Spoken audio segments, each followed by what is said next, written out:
Conservatives got 3 baby mamas. The president got 3 baby mamas. He's getting pussy left and right. Have you paid attention to the news? Who worked for the Trump administration, who's a Republican? Andrew Schulz just gave one of the most bizarre reasons I've ever heard for switching from Democrat to Republican. And Tim Miller wasn't having it. In this video, we're diving into a wild interview where Schulz claims he's now MAGA because Republicans get more attention and say whatever they want. But is that really freedom? Or just an excuse to dodge responsibility? Tim Miller from the Bulwark absolutely dismantled this take. And we've got the clips and commentary to break it all down. Let's get into it. Hey guys, Tim Miller from the Bulwark. Andrew Schulz is one of those bro comedian podcasters everyone's talking about who, used to be liberal or used to vote for Democrats and now has been red-pilled and is voting for Republicans. Well, he offered possibly the stupidest argument for a transition to MAGA that I've ever heard on a podcast earlier this week. And so I want to play that for you and respond to it on the other side. The sides switched so much. When I was younger, Democrats were cool. They were getting their dick sucked in the office. They were right? They were supportive of hip hop music. They said, do whatever you want. We don't want to be in your bedroom. They were cool with gay people. It was cool to be a Democrat. Now, conservatives got 3 baby mamas. The president got 3 baby mamas. He's getting pussy left and right. Right? He's cool. He's the one saying, say whatever the you want. So now conservatives have become Democrats. Tim Miller from the Bulwark responded to comedian Andrew Schulz, who recently explained why he switched from Democrat to Republican. Schulz argued that Democrats used to be the cool party, supportive of hip-hop, sexual freedom, and LGBTQ rights. But now he sees conservatives as the ones embracing that rebellious, unfiltered attitude. He claimed Republicans are now the ones who say whatever they want and live freely, pointing to figures like Trump as examples. So I don't think I've changed. I just like the dudes that get pussy and say whatever they want. So you want me to be a Democrat again? Get some pussy, tell me to say whatever I want. I'm there. First off, you're a child, okay? You're a child at age 41. You are determining who you want to be president and make policy for the country based on who you think gets the most pussy. Really? Are you a teenage boy? I know you have a kid, Andrew. Are you going to decide what school they go to based on which principal seems like he's the biggest pussy hound? Do you have any responsibility or accountability in your life? Anyway, rather than lecture you, I don't want to be one of those woke libs that lecture you. Rather than lecture Andrew, I want to actually respond to the merits of his arguments, which are also totally wrong. Okay? It's a childish argument, but it's also a wrong argument. And maybe it's supposed to be funny. It's a little funny.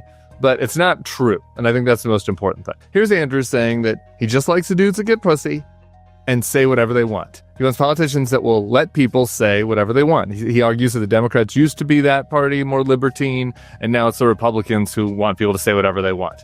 Have you paid attention to the news? Okay. This Republican government, Donald Trump, has detained and jailed a woman for writing an op-ed, co-writing an op-ed, where she expressed concerns about Israel's war in Gaza. Okay? Andrew Schulz said he now supports Republicans because they're more outspoken and have fewer restrictions on speech. Tim Miller responded by calling the reasoning immature, comparing it to something a teenager might say. He also pointed out that Republicans have taken actions that actually restrict free speech, citing a case where a woman was jailed for co-writing an op-ed critical of Israel. Miller argued that Schulz's take isn't just shallow, it's also factually inaccurate. I don't remember Joe Biden doing that, jailing somebody, detaining someone because of their political opinion. Donald Trump is doing that right now. You know what else is happening right now? Guys are getting sent to El Salvador because of their tattoos. Are tattoos not free speech? Is that not creativity? Is that not, do people not have free expression to put whatever tattoos they want on their body in this country? There is tons of evidence. There are even documents out of the Department of Homeland Security that the Trump administration determined who to send to the El Salvador prison in part based on whether they had tattoos that were similar to the Tren de Aragua Venezuelan tattoos, which isn't even really a thing, but whatever. One of the guys we've been talking about, the makeup artist Andre, has a tattoo of his mother and father with a crown. And he got sent to the prison in part because supposedly the crown tattoo is related to Trento Aragua and the types of tattoos that Trento Aragua members have. So like, we are detaining and jailing people in this country right now based on their opinions and based on their tattoos. Tim Miller argued that under Trump's leadership, people are being detained not just for opinions, but even for tattoos, calling it a violation of free expression. He pointed to a case where a makeup artist was sent to El Salvador because his tattoo was wrongly linked to gang symbols. Miller contrasted this with Biden, saying there's no similar pattern of political or artistic repression. Is that cool? Is that free speech? Is that letting people say whatever they want, Andrew Schulz? I don't think so.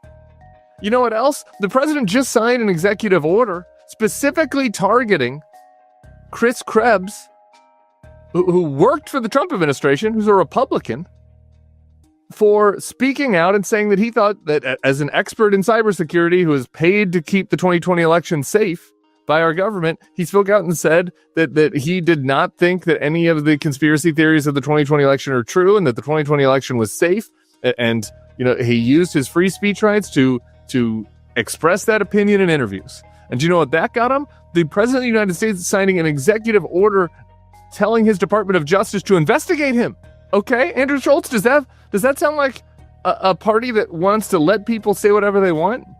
Maybe what you mean when you say, I want to let people say whatever they want, is I want to be able to say pussy and retard and do racial slurs without having anybody nag me about it. I'm not going to nag you. Tim Miller challenged Andrew Schulz's claim that Republicans support free speech by pointing to real examples of suppression.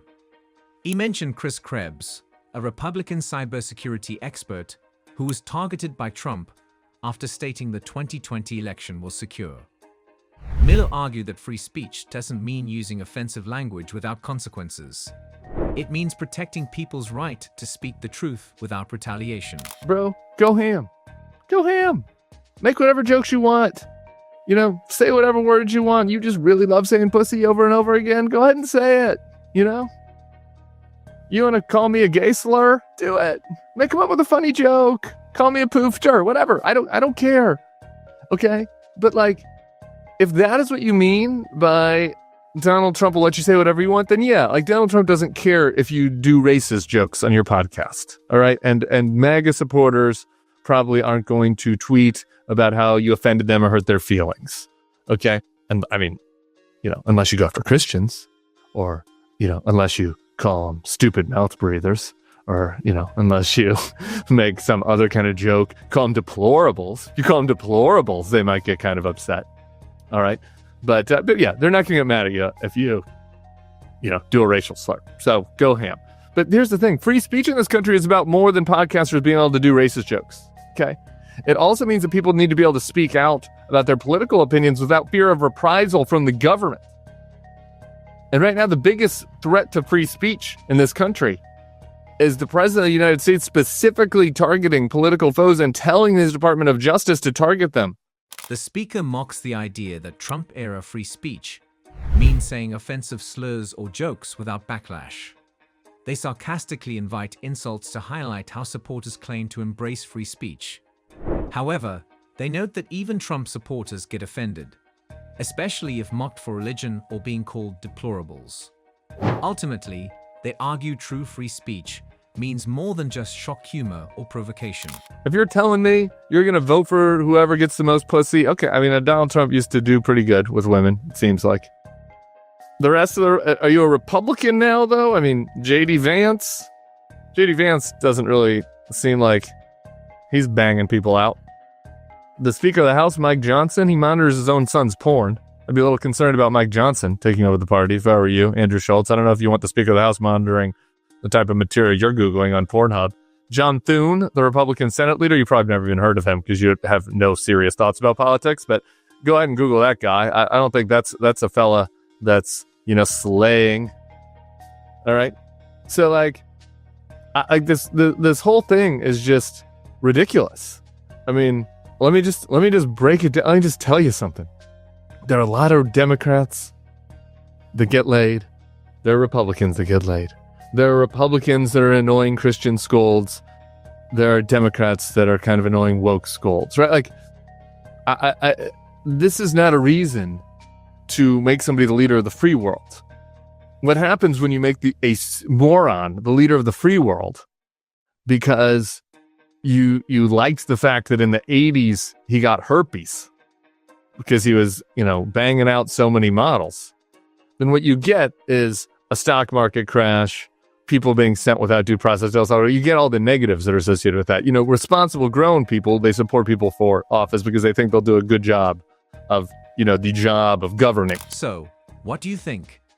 Is Andrew Schulz's MAGA moment just another case of podcast brainrot? Or does he actually have a point buried somewhere in that bro logic? And do you agree with Tim Miller that true free speech means more than just saying offensive words? It means standing up for everyone's rights, not just your own.